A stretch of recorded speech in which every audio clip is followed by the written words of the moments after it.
Ya Rabbi, ya Ilahu. Allah, Allah, di sujud ini ku kembali.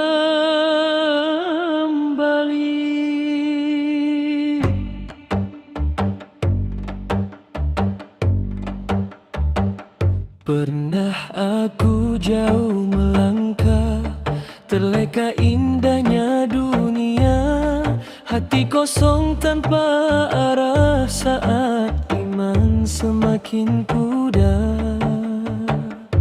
Dalam gelap ku mencari cahaya, namamu jadi penyelamat jiwa. Walau dosaku tak terhitung, kasih sayangmu tak pernah surut.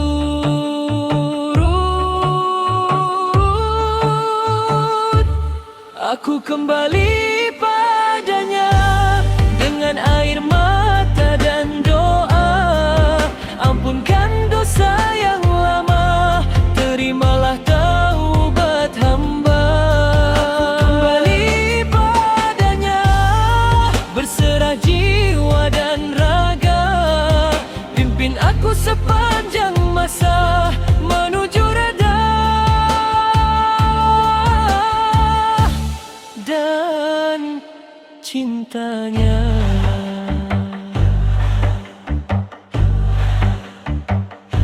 Langkah perlahan ku susun, tak ingin jatuh yang dulu.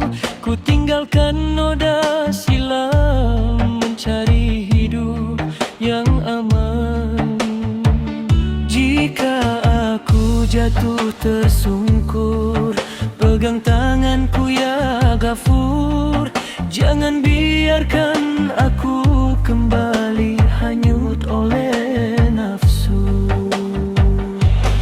Aku kembali padanya dengan harapan yang nyata.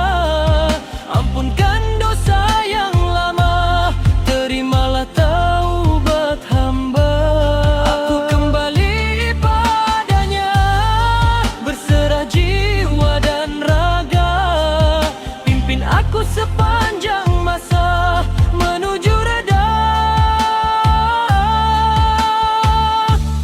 dan cintanya. Allah, Allah,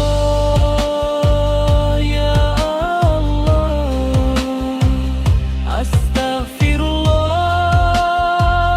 ampuni aku. Ya Nabi salam alaika, syafaatkan kami selamanya.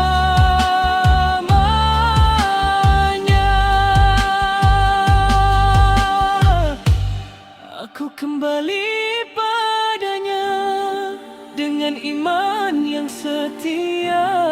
Jadikan aku insan mulia, taat kepadanya selamanya. Dalam sujudku berjanji, takkan berpaling lagi. Hanya Dia tempat kembali. Ya Allah,